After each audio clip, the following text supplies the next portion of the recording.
있습니다.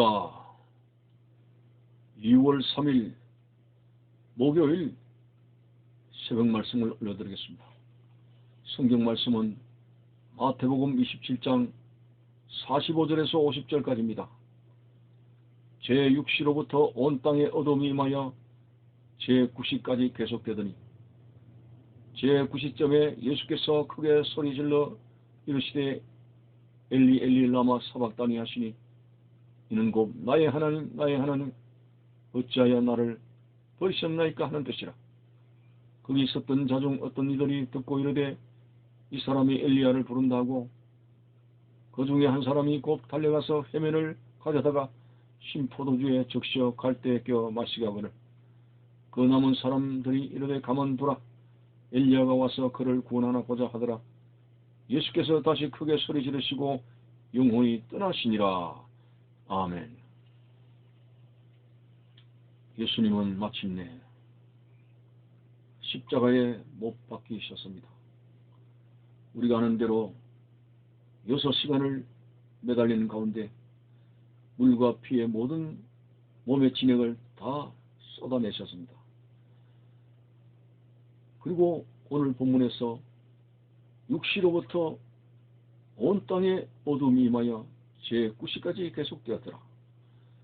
우리나라 시간으로 정오 12시부터 오후 3시까지 사실상 햇빛이 찬란하게 비추게 되는 그런 환한 대낮입니다. 그 대낮에 자연의 이변이 생겼습니다. 3시간 동안 온 땅에 캄캄한 어둠이 임하게 됐습니다. 오늘 이 본문에서 어둠은 어떤 의미가 되는 것인가? 나는 두 가지로 생각해 봅니다. 하나는 하나님의 슬픔입니다. 아무리 죄의 도탄에 빠진 인류들을 구원하시긴 하나님의 사랑이지만 하나밖에 없는 아들 예수를 십자가의 제물로 삼으시는 하나님의 심정이 어떠했습니까? 그 아들을 십자가의 제물로 버려야 되는 그런 아버지의 심정이 어떻겠습니까? 최고의 슬픔이 바로 온 지구상에 임하는 어둠으로 나타난 것이 아닌가, 그렇게 생각이 되어집니다. 여러분, 참으로 여러분의 자녀가 어떤 희생적인 그런 자리에 서게 되었을 때 고통을 당한다면 부모로서의 마음이 편하겠습니까? 하나님 아버지로서 아무 잘못도 없는 예수를 인류의 죄 때문에 이처럼 십자가에 못 박혀지게 되어지는 버려진 예수님의 모습을 보면서 이것이야말로 하나님 아버지의 슬픔이 아닌가. 그 슬픔이 지구상에 3시간 동안 캄캄함으로 나타난 것이 아닌가, 이렇게 생각이 되어지게 되고, 두 번째는 하나님의 진노로 여겨집니다.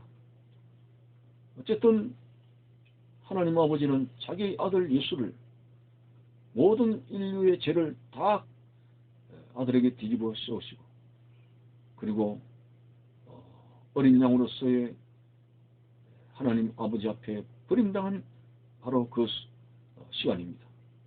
3시간은 낮 12시부터 오후 3시간 철저하게 예수님은 하나님 아버지로부터 버림을 당하게 됩니다. 그것을 뒷받침하는 말씀이 46절에서 예수님께서 크게 소리를 질렀습니다.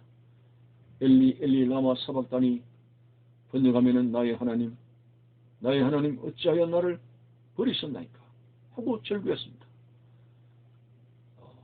이스라엘은 1년에 한 번 대속죄일이 있습니다. 대제사장이 지성소에서 이제 양 2마리를 제물로 바치게 되는데, 한 마리는 속죄소에서 잡아서 그 피를 바르게 되고 거기서 잡습니다만, 한 마리는 희생양으로서 예루살렘 거리로 몰려 나가게 되고, 양 길가로 늘어선 군중들의 야유를 들었고 틀뽑힘을 당하고 침뱉음을 당하고 결국은 요단강을 지나서 광야로 버림을 받게 되는 그런 대속죄일의 의식을 행하게 되는데, 바로 예수님께서는 두 번째 광야로 버려진 그 양처럼 십자가에서 버려져서 하나님 아버지로부터 철저하게 버림받는 어린 양의 모습이 오늘 엘리 엘리 라마 사박다니한 그런 예수님의 절규에서 나타나고 있습니다. 세례 요한도 길을 지나가시는 예수님을 향해서 보라, 저분은 세상 죄를 지고 가는 하나님의 어린 양이로다 라고 하지 않았습니까? 바로 어린 양으로서 대속의 죽음을 죽으시는 현장이 바로 3시간 동안 캄캄한 어둠 속에서 예수님이 엘리 엘리 라마 사박다니 절규하신 모습 속에 나타나 있습니다. 그래서 이 3시간 동안 진행되는 어둠은 하나님의 슬픔과 동시에 하나님의 진노를, 인류에게 쏟아부어야 될 모든 진노를 그의 아들 예수에게 다 부으시고 그리고 인류의 죄를 안고 죽으시도록 하나님의 진노가 임했다는 사실을 우리는 발견하게 됩니다. 아버지여 아버지여 어찌하여 나를 버리셨나이까. 그러면서 이제 결국 50절에 예수께서 다시 크게 소리 지르시고 영원히 떠나시니라고 했습니다. 오늘 이 십자가에서의 예수님의 운명, 어린 양으로서 철저하게 죄를 사시는 대속의 죽음을 완전히 이루었습니다. 다른 성경에 보면 다 이루었다고 했습니다. 예수 그리스도의 대속의 죽음은 조금도 실패가 없습니다. 조금도 오류가 없습니다. 완벽하게 마치 노아 때에 노아를 통해서 하나님께서 방주를 짓게 하셨는데 그 방주가 물이 새어 들어오거나 뭐 균형이 맞지 않아서 침몰하거나 그렇지 않았습니다. 완벽하게 하나님께서 노아를 통해서 만드신 것처럼, 그래서 노아의 식구들이 완전하게 구원된 자로서 방주에 들어가듯이 오늘 예수 그리스도의 죽음 완전히 다 이루어졌습니다. 대속의 죽음을 죽으신 예수 그리스도를 믿기만 하면 구원받는 역사가 나타나는 것이죠. 그래서 참 예수님은 어린 양으로서 하나님 아버지 앞에 버림당한 모습을 우리는 늘 가슴에 두고 생활해야 됩니다. 아버지여 아버지여 어찌하여 나를 버리셨나이까. 그 가운데서도 주위의 사람들은 조롱을 했습니다. 엘리야를 부르나 보다. 그러면서 한 사람이 달려가서 해면을 가져다가 신포도주에 적셔 갈대에게 마시게 하고, 또는 어떤 사람은 가만두라, 엘리야가 와서 구원을 하나 보자 하고 조롱했습니다. 이런 조롱 속에서도 하나님의 뜻 가운데서 예수님은 어린 양으로서 대속의 죽음을 완벽하게 이루어냈습니다. 여러분, 오늘 우리는 이 예수 그리스도의 너무나 큰 고통의 죽음과 그리고 하나님 아버지로부터 철저하게 버림을 당한 이 사실 때문에 우리가 구원받게 된다는 이 구원이 얼마나 소중한 것인가.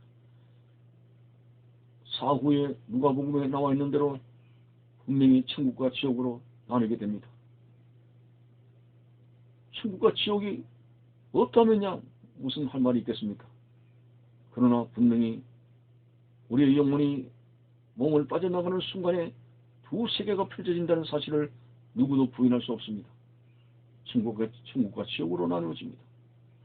지옥은 한번 들어가면 나올 수 없고 그 고통은 영원히 되어진다는 사실 앞에서 너무나 우리는 두렵습니다. 이러한 형벌에서 우리를 구원하시고자 인간 스스로의 구원의 길이 없기 때문에 인간 스스로가 정욕을 금하고 그리고 고행을 하며 깨끗하게 살려고 노력하는 그 자체로도 구원이 안 되기 때문에 결국은 죄 없으신 하나님의 아들 예수님이 아버지로부터 버림당하지 않았습니까? 참으로 예수님께서 살아계실 때 하신 말씀이 내가 곧 길이요 진리요 생명이니 나로 말미암지 않고는 아버지께로 올 자가 아무도 없느니라 분명히 구원의 길을 선포하셨습니다. 십자가에 돌아가셨고 3일 만에 부활하신 예수님으로 인해서 오늘 인류 세상에 구원의 길이 열렸다는 사실 앞에서 우리는 참으로 예수 그리스도를 나의 구주로 확실하게 영접하고 예수로 인해서 살고 예수로 인해서 죽고 예수를 따라가는 그런 삶이 되어서 예수 그리스도의 십자가의 공로를 힘입어서 천국에 도달할 수 있는 승리하는 여러분들이 되시기를 바라는 것입니다. 감사합니다.